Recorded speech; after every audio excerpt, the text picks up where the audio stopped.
ঘর সাজাতে কে না পছন্দ করে? আমার মতো অনেকেই তোমরা হয়তো পছন্দ করো। তবে এটা এত বেশি এক্সপেন্সিভ যে অনেকের আমার মতো ক্রয় ক্ষমতার বাইরে চলে যায়।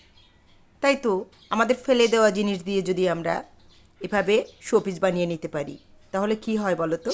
টাকাটা সেভ হয় আর নিজের ভালো লাগা তৈরি হয়।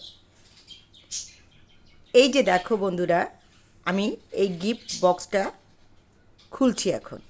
এটার ভিতরে যে শোলাটা আছে, এই শোলাটা দিয়েই আজকের এই শোপিসটা আমি তৈরি করে নেব। সাদা যে শোলার অংশটা দেখো, চৌকো আকৃতির, এটা দিয়ে আজকে মূলত বানিয়েছি। এর চারপাশটা আরও ছিল। সাইডটা যখন টান দিয়ে ভেঙে ফেলতে গেলাম, তখনই হঠাৎ করে মাথার মধ্যে একটা বুদ্ধি খেলে গেল, ফেলি কেন, এত সুন্দর জিনিসটা নিশ্চয়ই কিছু একটা রাখা যাবে। কি রাখা যায়, কি রাখা যায় ভাবছি। 2-3 দিন ধরে এখানে পড়েই আছে। হঠাৎ করে মনে হলো রঙও তো আছে ঘরে, তৈরি করে নেই। যা হয় হবে তো একটা। যেই কথা সেই কাজ।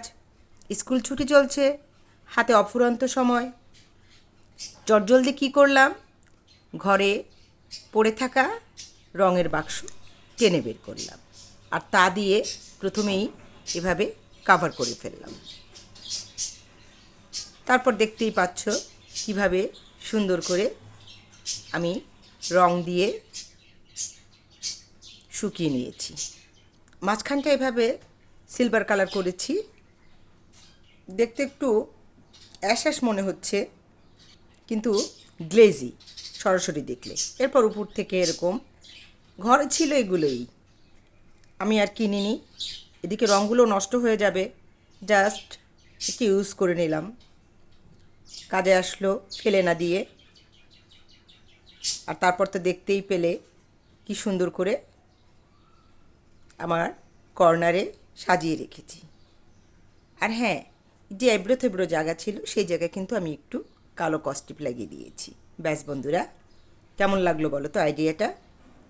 তাহলে আমরা আর ফেলে দিব না, জিনিসটা গুছিয়ে রেখে এটা দিয়েই আমরা আমাদের কিছু মনের শখ অনায়াসেই পূরণ করতে পারি, আর টাকাটাও সেভ হলো। কেমন লাগলো আজকের ভিডিওটা? ভালো লাগলে অবশ্যই লাইক, কমেন্ট, শেয়ার করো, যাতে করে এটা ফেলে না দিয়ে আমরা একটা কাজে লাগাতে পারি, অন্যেরাও কাজে লাগাতে পারে।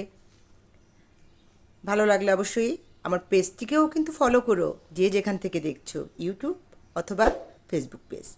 ভালো থেকো সবাই, পরবর্তী পর্যায়ে আবার চলে আসবো। টাটা।